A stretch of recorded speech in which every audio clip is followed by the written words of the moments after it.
The programmer's lifestyle has long been defined by the desk. Even for early software pioneers like John Walker, writing code meant existing in this kind of stationary reality for hours at a time. Walker viewed the body as a rubber bag, an engineering problem where calories go in as food and energy pulses out through metabolism and activity.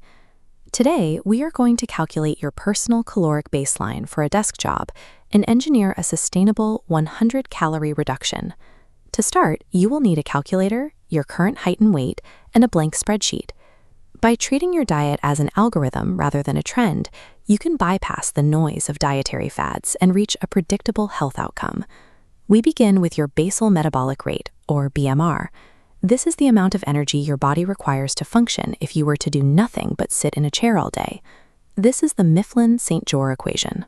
While the math changes slightly based on sex, both formulas require you to plug in your weight, height, and age. For a 30-year-old woman weighing 125 pounds at 65 inches tall, the formula sums to 1,591 calories.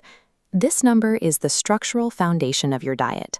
Without this calculation, any attempt at weight management is a guess. Because a BMR assumes zero activity, we must now add lifestyle modifiers to account for your actual workday. For every 20-minute walking break you take, add 200 calories to your daily allowance. For every hour spent at a standing desk instead of sitting, add 50 calories.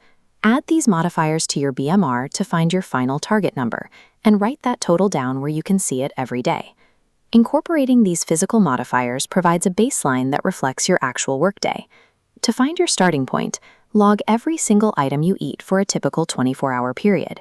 This chart shows the impact of subconscious eating. Clinical studies indicate that most people underestimate the daily intake by 13%, often because they forget small snacks and drinks. To keep the data clean, you must log your food in your tracker before you take your first bite.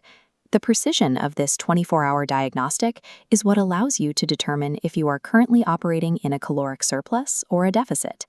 Now, compare your 24-hour log against your target BMR allowance to find the delta.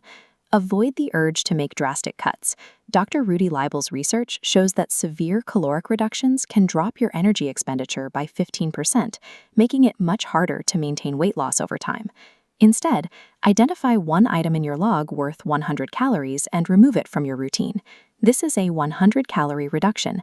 It's as simple as cutting one soda, 2 slices of cheese, 2 pieces of sushi, or a tablespoon of mayonnaise.